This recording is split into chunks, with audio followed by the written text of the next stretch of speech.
Halo, kembali lagi dengan kami Java Football. Kali ini kami John dan Cok akan ngosan ya. Ngosan kali ini kami akan membahas PSIM Kapusan Brosur. Nah, bagaimana ceritanya kok PSIM Kapusan Brosur ini? Oke, kita saksikan saja bersama. Nah, pertandingan kemarin PSM Jogja melawan Bekasi FC akhirnya dimenangkan oleh Bekasi FC dengan skor 3-0. Nah, walaupun kemarin pertandingan itu banyak intriknya ataupun banyak banyak slacknya dari kedua supporter yang lagi rame-rame kemarin. Tapi saya lebih memilih membahas pertandingannya ya. PSM ini dengan skuad termahal di Liga 2, skuad termahal, skuad paling oke, persiapan paling awal, pemilihan pemain paling awal, uji coba paling awal. Ora paling awal, tapi kan setidaknya pengumpulan pemain ini paling awal dewi. Seharusnya ekspektasi kami pun berlebih terhadap klub ini. Makanya kami memasukkan klub ini sebagai klub yang mungkin ditakuti nantinya di grup tengah. Tapi kenyataannya memang jauh sekali dari impian ya. Bahkan klub ini berada di peringkat dasar klasemen ataupun tergolong zona degradasi. PSIM Yogyakarta ini sungguh miris sekali dengan skuad yang cukup mahal. Ini performanya cuman seperti ini itu menurut pandangan kami nggak cocok lah ininya seperti itu. Nah, PSM Yogyakarta sendiri tidak pernah menang ya selama 4 kali pertandingan ini, hanya draw 3 kali dan 1 kali kekalahan waktu lawan Bekasi ini. Nah, dilihat dari segi pemain, per individu pemain sebenarnya banyak yang oke, seperti Putra Dewa, seperti Elina Soka, seperti Eloko, lalu ada Rivala Story. Ini pemain yang punya individu cukup oke, tapi kemarin justru malah jauh sekali dari impian. Seperti Rivala Story ini tidak tahu arah mau kemana. Biasanya Rivala Story ini kalau bermain di sayap ini cukup bagus, cukup oke. Ternyata kemarin juga nggak begitu oke, mas. Justru sering kehilangan bola, sering main dewe. Lalu ada Eloko ya.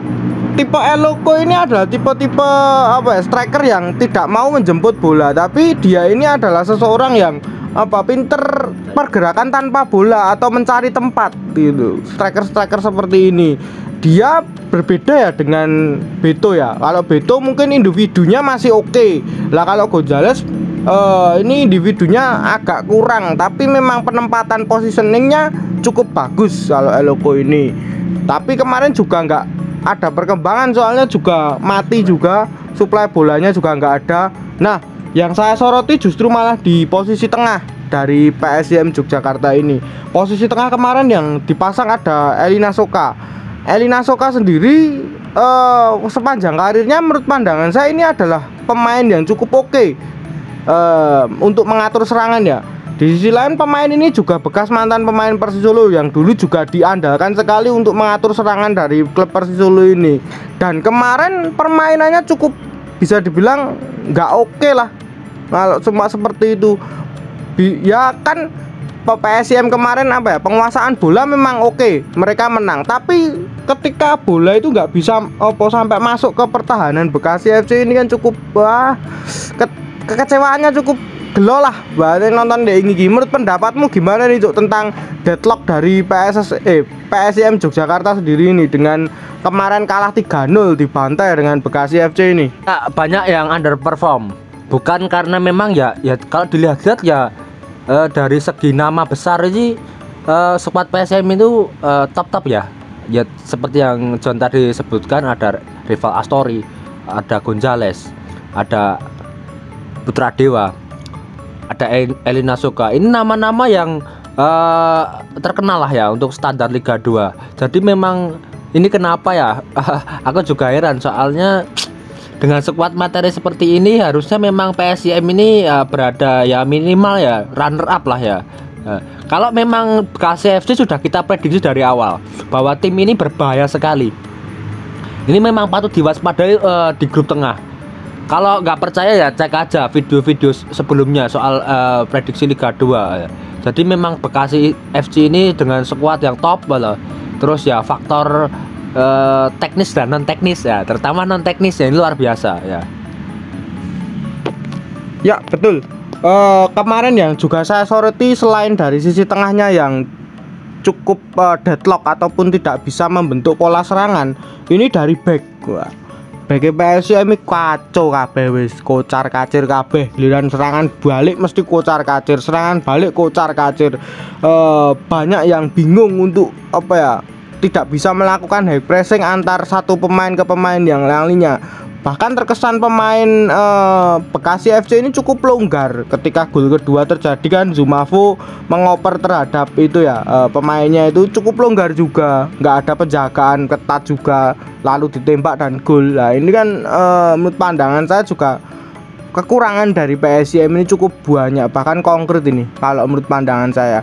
Jadi ke depan saya harap sih PSIM ini mempercepat untuk apa ya, pengambilan pelatih ataupun nahkoda lah untuk memimpin klub ini itu seperti apa. Seharusnya klub ini bisa melebihi ekspektasi saya. Ternyata malah di papan degradasi kalau ini gitu, Ahmad Denny gitu. Seharusnya kan targetnya kan yakin Liga 1. Kalau cuma seperti ini ya ini akan cuma bertahan aja ini kalau cuma kayak gini-gini aja. Menurut pendapatmu gimana ini, Cuk? Ini sudah laga keempat, padahal seluruh laga ini hanya ada 18 laga. Laga keempat PSM malah mendapat cuma 3 poin aja. Ini menurut pendapatmu gimana? Ya, harapan untuk ke Liga 1 ya masih terbuka tapi agak tipis ya, John. Terbuka tapi tipis, ya, nggak seperti yang kita sebutkan di awal-awal musim ya, sebelum Liga 2 bergulir. Karena memang ya kondisi seperti ini dengan kekalahan dan banyak imbang ini terutama, terus Liga 2 juga cuma 18 pertandingan doang. Memang seperti yang John tadi sebutkan soal pelatih, memang PSM sangat membutuhkan pelatih untuk mengangkat moral. Ini kalau dari segi kualitas pemain oke semua, yang bermasalah adalah moral dan mental. Karena memang beban dan ekspektasi supporter itu sangat tinggi, terus kondisi internal PSM seperti pemecatan pelatih itu mempengaruhi mental pemain dan moral pemain. Ini dibutuhkan pelatih baru yang bisa mengangkat moral dan mental. Soal perekrutan nanti kayaknya ini sudah cukup sebenarnya ya, untuk standar lolos ke Liga 1 sebenarnya sudah cukup, tapi masalahnya di mental dan moral pelatih yang kira-kira bisa lah ya. Ya betul. Kasus dari PSM Yogyakarta ini sendiri hampir mirip dengan kasusnya Persis Solo ya. Selama Persis Solo berkarir di Liga 1 kemarin awal mula kan statnya buruk, mental pemainnya dodon kabeh. Banyak yang kaget mentalnya pemain. Nah ini sama, PSM Yogyakarta juga mempunyai masalah yang sama seperti Persis Solo. Mentalnya pemain kabeh don, tuntutan ekspektasi tinggi, harapan bagi masyarakat tinggi. Bahkan sampai kemarin bermain di laga home aja berakhir imbang, bahkan itu pun kegolan sih. Wah, ini juga cukup drawasi juga bagi klub PSM Yogyakarta sendiri ini, yang saat ini peringkat 9 ya, dengan poinnya cuma 3 ini. Masih di bawah Gresik United, ada Nusantara ini. Wah, cukup berat. Bekasi dengan mengoleksi 10 poin, Jepara 7 poin, kan cuma diambil 2. Ya saya harap sih bisa lah ya nanti untuk peringkat 2, saya harap bisa nanti ke putaran kedua ataupun setelah nanti pelatih datang. Menurut pandanganku juga harusnya bisa lah untuk membangkitkan moral para pemain, dan nanti leg kedua kan bisa nanti untuk meminjam pemain yang levelnya Liga 1 lah ya. Harusnya jangan Liga 2 seperti ini loh, maksudnya wis guang-guang ditukah nanggung. Nek cuma sekelas pemain-pemain seperti ini Nah, dari PSM Yogyakarta sendiri kan habis ini mereka kan bermain home melawan Perseka Tegal. Harusnya sih poin penuh. Soalnya Perseka Tegal juga nggak bagus-bagus amat, dan Perseka Tegal juga habis memecat pelatihnya. Nah, ini sama-sama krisis sih kedua klub ini. Harusnya bisa mengambil poin penuh. Harusnya nek ra kalah meneh, mosok ya kalah meneh kan yo kebangetan banget lainnya seperti itu. Nek peringkat loro atau peringkat 1 yo harusnya iso lah nanti putaran kedua ataupun ketika pelatih nanti sudah datang ya. Ini perlu banyak PR PSM Yogyakarta. Tentunya juga itu diimbangi oleh supporternya sendiri ya. Intinya supporternya juga harus mulai bebenah lagi, harus mulai lebih dewasa lagi.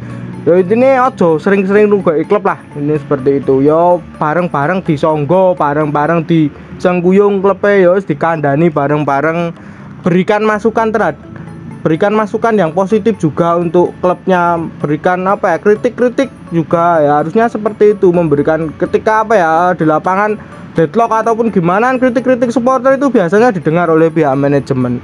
Ya mungkin sih itu dulu saja perbincangan kita tentang PSIM Yogyakarta sendiri ini. Jangan lupa like, comment, dan subscribe.